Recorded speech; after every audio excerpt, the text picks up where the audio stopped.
Iya, kita bertemu lagi dengan pembelajaran Bahasa Indonesia. Mata pelajaran Bahasa Indonesia kelas 9 SMP Negeri 2 Selat.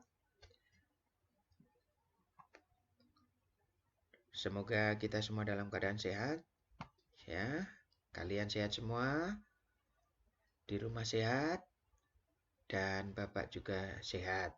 Ya, pada kali ini materi pembelajaran kita yaitu kita akan membahas tentang cerpen, yaitu dari pengertiannya, ciri-ciri, dan juga struktur cerpen. Ya, apa sih cerpen itu? Nah, supaya kita tahu apa itu cerpen, maka kita akan mempelajari cerpen ini. Ya, apa sih pengertian cerita pendek? Ya, cerita pendek atau sering disingkat cerpen dapat disebut juga dengan cerita pendek. Maksud Bapak dapat disebut juga dengan prosa naratif fiktif. Cerita pendek cenderung singkat, padat, dan langsung pada tujuannya dibanding karya-karya fiksi lain yang lebih panjang seperti novel. Cerpen merupakan salah satu jenis karya sastra yang memaparkan kisah atau cerita mengenai manusia beserta seluk-beluknya lewat tulisan pendek dan singkat atau pengertian. Cerpen yang lainnya yaitu sebuah karangan fiktif yang berisi mengenai kehidupan seseorang ataupun kehidupan yang diceritakan secara ringkas dan singkat yang berfokus pada suatu tokoh saja. Cerita pendek biasanya mempunyai kata yang kurang dari 10.000 kata atau kurang dari 10 halaman saja. Selain itu, cerita pendek atau cerpen hanya memberikan sebuah kesan tunggal yang demikian serta memusatkan diri pada salah satu tokoh dan hanya satu situasi saja. Nah, itu pengertian cerita pendek. Nah, sekarang apa sih ciri-ciri cerita pendek? Nah, yang pertama, jalan ceritanya lebih pendek dari novel.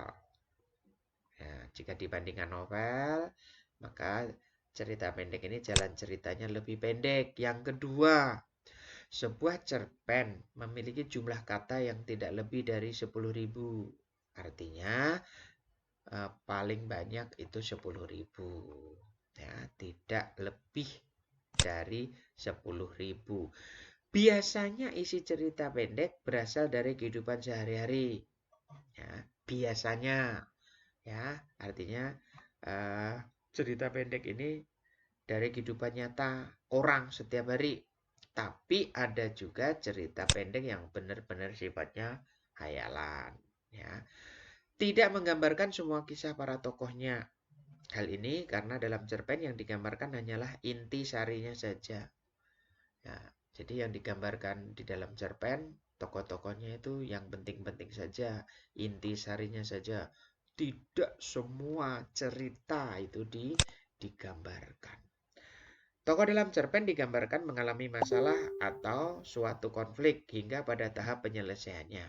Nah, di dalam cerpen itu selalu ada konflik, selalu ada masalah. Nah, ini yang menyebabkan alur sebuah cerita pendek itu menjadi bagus. Ada perkenalannya, ada pemunculan konflik, peningkatan konflik, klimaks, dan lalu akhirnya ada penyelesaian. Kemudian ciri yang berikutnya, pemakaian kata yang sederhana serta ekonomis dan mudah dipahami oleh pembaca. Biasanya cerpen itu kata-katanya sederhana, ya, praktis, ya, mudah dipahami oleh si pembaca. Kemudian kesan yang ditinggalkan dari cerpen tersebut sangat mendalam, sehingga pembaca dapat ikut merasakan kisah dari cerita tersebut. Kesannya mendalam. Kalau ceritanya sedih, maka si pembaca ini bisa ikut nangis. Ya. Tidak ada suaranya tapi keluar air matanya. Karena ikut merasakan kesedihan. Ya. Ikut merasakan kesedihan dari cerita tersebut. Kemudian ciri yang berikutnya, biasanya hanya satu kejadian saja yang diceritakan. Jadi di dalam cerpen itu hanya satu kejadian saja yang diceritakan. Tidak banyak kejadian.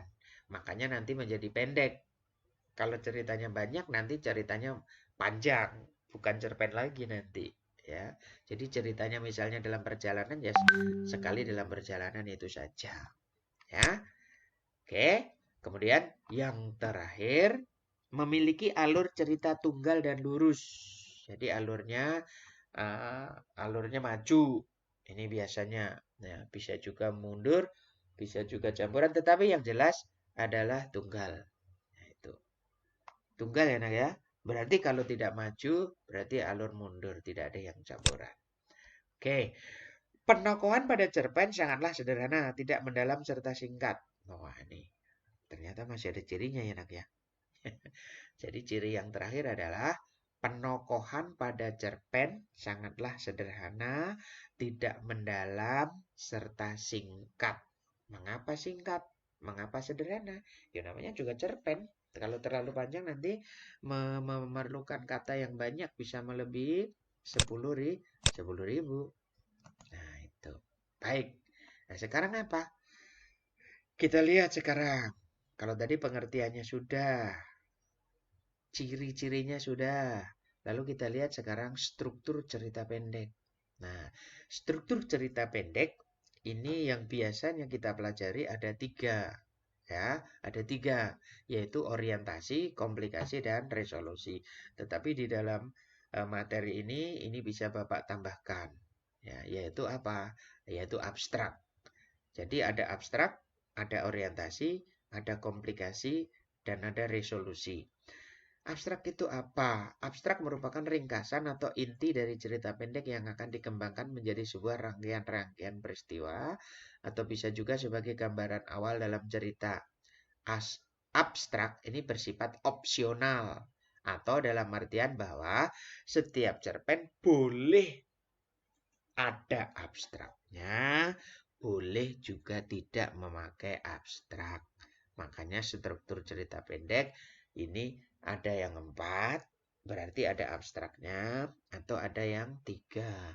Kalau 3 itu berarti hanya orientasi, komplikasi, dan resolusi. Nah, jadi yang kedua apa? Yang kedua adalah orientasi. Orientasi ini berkaitan dengan waktu, suasana, dan tempat yang berkaitan dengan jalan cerita dari cerpen tersebut. Jadi langsung orientasi. Ya, orientasi ini berkaitan dengan latar, settingnya ya. Dengan latar juga betul ya. Iya, dengan latar atau setting. Nah, ya, itu. Latarnya apa saja? Latarnya waktu, latarnya suasana, ya. Kemudian tempatnya di mana? Nah, itu latar atau setting. Jadi orientasi ini berkaitan dengan latar atau setting. Oke. Kemudian yang berikutnya adalah komplikasi. Nah, ini sudah mulai ada masalah. Komplikasi berisi urutan kejadian-kejadian yang dihubungkan secara sebab akibat. Pada komplikasi biasanya mendapatkan karakter ataupun watak dari berbagai tokoh cerita pendek tersebut. Hal ini karena pada bagian komplikasi kerumitan mulai bermunculan. Nah, itu. Jadi komplikasi ini dari munculnya peristiwa, peningkatan masalah, sampai konfliknya memuncak, yaitu di klimaks. Kemudian bagian yang terakhir adalah resolusi. Ya, resolusi. Pada bagian resolusi, pengarang mulai mengungkapkan solusi yang dialami tokoh. Mulai ada penyelesaiannya, mulai ada jalan keluarnya. Ya, jadi latarnya disebutkan, atau settingnya disebutkan, permasalahannya muncul, kemudian resolusinya juga diberikan. Ini ya materi yang Bapak sampaikan berkaitan dengan struktur cerita pendek. Ada abstrak, orientasi, komplikasi, dan resolusi. Nah, ini dia. Jadi, tugasnya apa ini berkaitan dengan materi ini? Jadi, tugasnya silahkan Anda membuat video menghafal materi pembelajaran tentang pengertian, ciri-ciri, dan struktur cerpen. Ya, perhatikan ya, harus ada identitasnya, ada nama, ada kelas, ada asal sekolah. Kemudian ada tujuan pembuatan video, kemudian ada ucapan terima kasih kepada pembimbing mata pelajaran, yaitu Bapak, ya, sebelum memulai pidato. Sekali lagi, buatlah video dengan menghafal materi pembelajaran tentang pengertian, ciri-ciri, dan struktur cerpen. Bagaimana? Pakaiannya bebas rapi. Silahkan nanti milih lokasi atau tempat yang bagus, ya. Baik, itu saja materi yang Bapak sampaikan untuk hari ini. Atas perhatiannya diucapkan terima kasih. Salam sehat untuk kita semua.